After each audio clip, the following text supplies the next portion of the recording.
Maybe we shouldn't narrate the entire video like that. That's gonna get real tiresome real quick. We're going to do this a little different from regular playthroughs because we're trying something, well, different. We're going to play the game with all difficulty settings at their maximum, which means there'll be more and stronger enemies that take less damage and possibly have more reinforcements. Most of the puzzles will be harder to solve.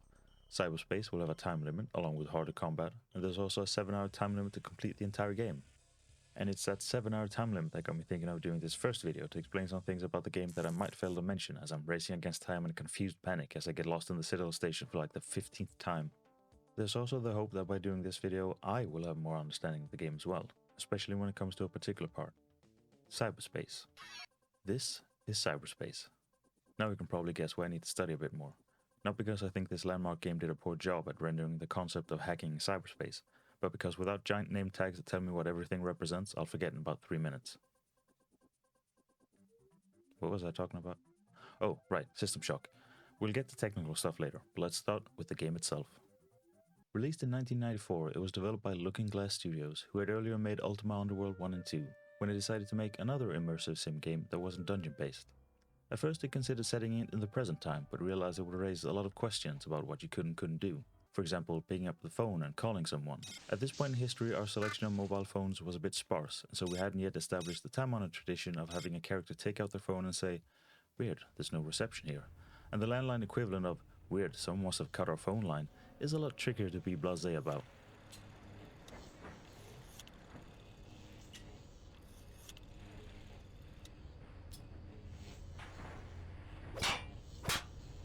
So they went sci-fi, and started by creating a whole new engine for the game, which included things like sloped surfaces and objects that could emit light, to a wide array of character movement and a physics system.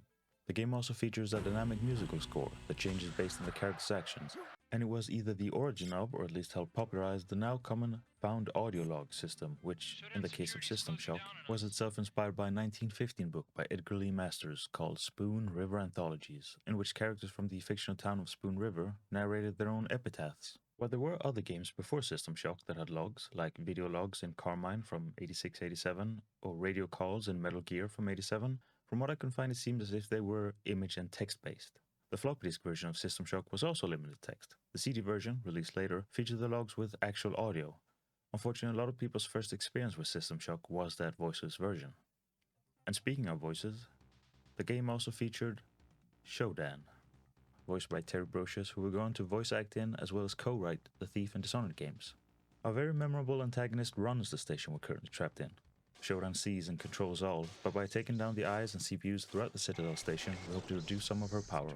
To help us fight the enemies under Shodan's control, we have a wide range of weapons, like the Dart Pistol, a weak weapon best suited for organic enemies, to the SB-20 Mag Pulse Rifle, that will work a treat against those blessed by Shodan's improvements. We also have a variety of cyberpunkian tools, like Medi, Berserk patches, as well as Genius patches to give us both an edge in combat but also with puzzles, of which we'll come across two kinds. The first is the grid puzzle, where we want to create a connection between each side. Clicking on a node will change the state of it. Sometimes they affect other nodes based on chess piece movement. Rook, all nodes along the same row and column will change state. Bishop, all nodes on the diagonal axis, change state. King, all immediately adjacent nodes, change state. The other is the wire puzzle, where we need to arrange the different wires to connect to the right points. On lower difficulties, the wires have the same color, but on difficulty 3, both the connections and the colors have to be correct. To help simulate a feel of what we're doing, both puzzles have indicators telling us if we're getting closer or further away from the correct solution.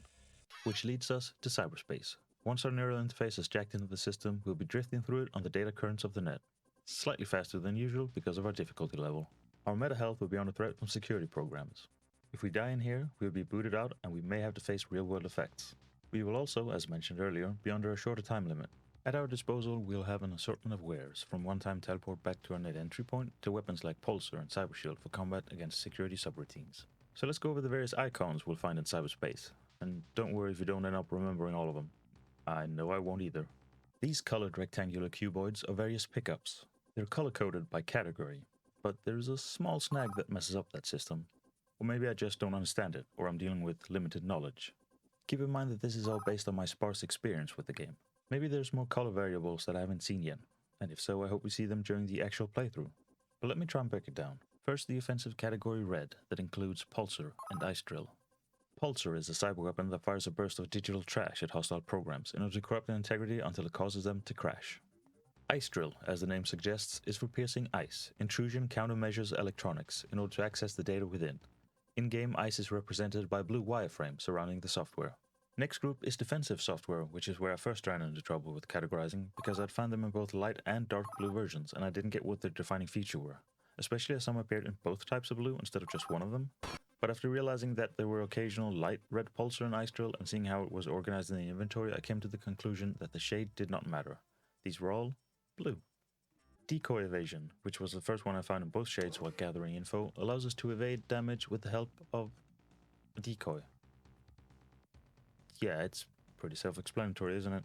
We have recall escape that instantly changes our location back to where we first entered cyberspace. Turbo nav booster that doubles our speed to allow us to avoid harm, but hopefully also to fight against strong data streams so that we can go explore places we usually wouldn't be able to. And finally, we have fake ID that lets us fool ICE into thinking we have permission to access the software that it's protecting.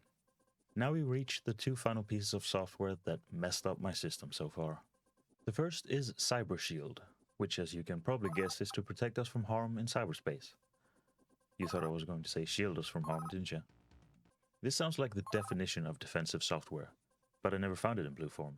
Maybe because it's a more passive form of defense than turbo boosting away or recalling back to the start.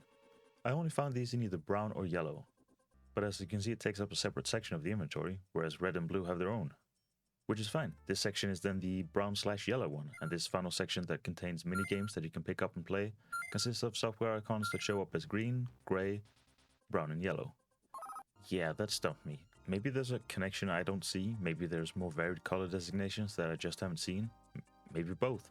But hopefully we now at least have some sort of idea what the different rectangular cuboids might contain. We do have one spinning box left though, but it's not a piece of software. It's purple, and it's a piece of data that you can pick up and access outside of cyberspace in your multimedia data reader. Data fragments will display pieces of info when you collide with them, while info nodes may give you a piece of info or tell you what a nearby switch activates outside of cyberspace. Sometimes the switch itself will tell you what it changed, but other times you'll have to rely on what the info node tells you. We also have security ID modules that contain access codes for locked doors in the real world. The nav arrows are pretty obvious. They indicate the direction of the flow of the data streams we're running on. I appreciate any game that has big arrows showing me the way. And those aforementioned data streams lead us to one of possibly two exit portals. Our last item is an integrity restorative, which I'm sure is pretty self-explanatory by its appearance alone. It's also quite tricky to say. So what can cause us to need one of those? Or several of them? Well, there are several security constructs to block our journey, including just simple barricades that often require us to eliminate all the nearby enemies. There's also the ice barriers, mentioned earlier, some of which might fight back if they detect a drill attack. Did that rhyme? It wasn't supposed to. Anyway, while we're trying not to get hit by them, we also have to be careful not to drift into a security mine. The Cyberdog is a weak, common enemy. More alarming are the Cyber Guards that come in two versions appearance-wise, but exist in varieties of strength. Our penultimate cyber antagonist are the Hunter Killers, that I have a sneaking suspicion will try and kill us and hunt us. Not necessarily in that order. And lastly, we have the Cortex Reaver, that exist not only in cyberspace, but in the real world as well. They are cyborgs whose minds are split between the two realities, and while their giant faces in cyberspace are creepy, the real versions are even more so, as they are robotic constructs who use the body, or more specifically, the brain, of a dead human to power their intelligence. And that, I believe, is everything we can run into, or avoid running into, in cyberspace, which I think might be easier to control in the enhanced version. In regards to controls in the real world, there would be some things to get used to. As mentioned, we have a wide array of player movements, including leaning to face check enemies. We also have the ability to go from mouse look to free cursor, so that we can pick up items or interact with the environment. We can even fire in this mode. But as left clicking lets us interact, it means that right clicking is now for using our weapon, which is going to take a little while to get used to. So then, what is all this stuff? This is our biomonitor. Red is heart rate and fatigue. Light blue is energy usage by our attachments and our weapons. Purple measures our synapse response. And if we get the attachment needed, we can get a yellow line for biocontaminant exposure and dark blue for radiation exposure. Got all that? Good. Now we can forget it, because we won't really use it and we'll play mostly in full screen view. Or will we? Maybe you should take a few minutes to make sure you commit it to memory. I'll wait. Next to it is the view and posture controls, but as we're playing the enhanced edition, our controls will be easier and we don't really have to worry about it. However, I will no doubt refer to it several times during the playthrough when I'm confused why I'm walking so slowly. Only to find out it's because I'm crouching without knowing it. Then we have our health and the energy that we have available to power things like energy weapons and hardware attachments. And these side panels show those installed hardware attachments. They will of course not all be available to us when we begin. They include things like our multimedia data reader for reading and listening to emails and logs, bioscan which gives more information about current health and fatigue, and sensor on display which... well, it's basically a rearview mirror. The bottom center shows our inventory, with buttons to let us choose main, hardware, general, and software. We also have side buttons for weapon, item, map, target, and data. That in turn shows us what we want to see on our two multifunction displays. And that I believe is everything. It was a lot of information, but hopefully things will be a lot more understandable for the both of us. So let's go.